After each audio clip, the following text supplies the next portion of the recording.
এই হচ্ছে সেই জিন পাহাড়। এখানে না আসলে পানি ভর্তি বোতলটি কিভাবে উপরের দিকে উঠে যাচ্ছে এটা দেখে আমি আশ্চর্য। নবী করিম সাল্লাল্লাহু আলাইহি ওয়াসাল্লামের রওজা মোবারক আজকে আমরা ৬ জন বন্ধু মিলে চলে আসলাম নবী করিম সাল্লাল্লাহু আলাইহি ওয়াসাল্লামের রওজা মোবারক জিয়ারত করতে। তো দেখতেই পাচ্ছেন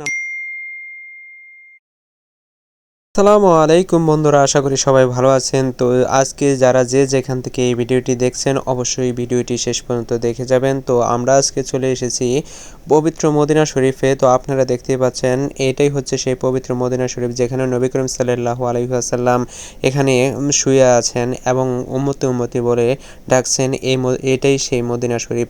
আর আপনারা দেখতেই পাচ্ছেন সমস্ত ছাতা এখানে খোলা হয়েছে। এটা প্রত্যেক ফজর নামাজের পরপরই এই ছাতাগুলি সারাদিনের জন্য খুলে দেওয়া হয় এবং বাদ মাগরিবের পরপরই এই ছাতাগুলি আবার বন্ধ করে দেওয়া হয়।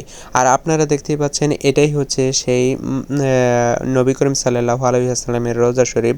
আপনারা দেখতেই পাচ্ছেন যে সবুজ যে গম্বুজটি তারই নিচে নবী করিম সাল্লাল্লাহু আলাইহি ওয়াসাল্লামের রওজা মোবারক, যেখানে তিনি শুয়ে আছেন এবং উম্মতি উম্মতি বলে উম্মতদের জন্য দোয়া করে যাচ্ছেন এবং কিয়ামত পর্যন্ত তিনি এই উম্মতের জন্য দোয়া করে যাবেন।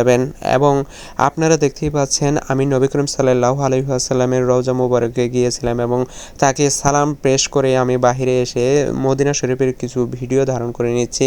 তারই সাথে আমার বন্ধুরাও মিলে আমার সাথে ভিডিও ধারণ করে নিচ্ছে। তো আপনারা দেখতেই পাচ্ছেন।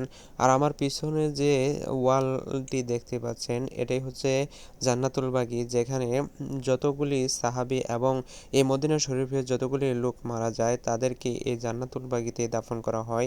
তাদের কি সৌভাগ্য যে জান্নাতুল বাগিতে তাদের দাফন হয়। আর এমন কপাল সবারই হয় না, কেননা জান্নাতুল বাগিতে যাদেরকে দাফন করা হয় তাদের কবরের আযাব কিয়ামত পর্যন্ত মাফ হয়ে যায়। তো আপনাদেরকে আজকে আমরা কিছু দর্শনাদি স্থানগুলি ঘুরে দেখাবো। এখন আমরা চলে এসেছি মদিনা শরীফ ঘুরে দেখে এখন আমরা চলে এসেছি উহুদ পাহাড়টি ঘুরে দেখার জন্য। তো যেহেতু রাত হয়ে গেছে তাই রাত্রিবেলাতে আপনারা দেখতেই পাচ্ছেন চতুর্দিকে শুধু লাইট আর লাইট। দিনের বেলা তো কোনো লাইটের প্রয়োজন হয় না, তাই রাত্রিবেলা যেহেতু আমরা ঘুরতে এসেছি তাই চতুর্দিকে লাইট আর লাইটই দেখতে পাচ্ছি। আমরা যেখানে অবস্থান করছি এটাও একটি উহুদ পাহাড়। আপনারা দেখতে পাচ্ছেন এখানে বসে আমরা একটু রেস্ট করে নিচ্ছি। আর উহুদ পাহাড়ের পাশেই যে মসজিদটি করা হয়েছে এই মসজিদটিকে বলা হয় হযরতে হামজা রাদিয়াল্লাহু আনহু মসজিদ বলা হয়। আর আপনারা যে লাইটগুলি দেখতে পাচ্ছেন, পাহাড়গুলি দেখতে পাচ্ছেন, এটাই হচ্ছে সেই উহুদের পাহাড়। এই উহুদের পাহাড়েও যুদ্ধ হয়েছিল নবী করিম সাল্লাল্লাহু আলাইহি ওয়াসাল্লামের সাথে এবং নবী করিম সাল্লাল্লাহু আলাইহি ওয়াসাল্লামের চাচা হামজা রাদিয়াল্লাহু আনহুর সাথে এই উহুদ পাহাড়ে যুদ্ধ হয়েছিল। আর এই মসজিদটিকে ও হযরতে হামজা রাদিয়াল্লাহু আনহুর মসজিদ নামে সকলেই চিনে থাকে। আমরা এখন চলে আসলাম জিন পাহাড়ে। আপনারা দেখতেই পাচ্ছেন যে বোতলটি দৌড়াচ্ছে, এটাই হচ্ছে সেই জিন পাহাড় যেখানে নিচু জায়গাতে বোতল রাখলে সেই বোতলটি জিনে উপরের দিকে ঠেলে দেয়। আপনি যদি কোনো বোতল নিচে উপরের দিকে রাখেন সেটা কিন্তু নিচের দিকে যেতে থাকে, কিন্তু এখানে তার উল্টোটা। কেননা আপনি একটি সামনে দেখতে পাচ্ছেন যে একটি গাড়ি শুধু স্টার্ট বন্ধ করে রাখা হয়েছে, সেই গাড়িটি পিছনের দিকে কিভাবে ঠেলে দিচ্ছে বা উঁচুর দিকে কিভাবে ঠেলে দিচ্ছে আপনারা তার নিজ চোখেই প্রমাণ দেখতে পাচ্ছেন। এখানে এইভাবে গাড়িগুলি পিছনের দিকে বা উঁচুর দিকে ঠেলে দেওয়ার জন্যই এই জায়গাটিকে বলা হয় জিন পাহাড়।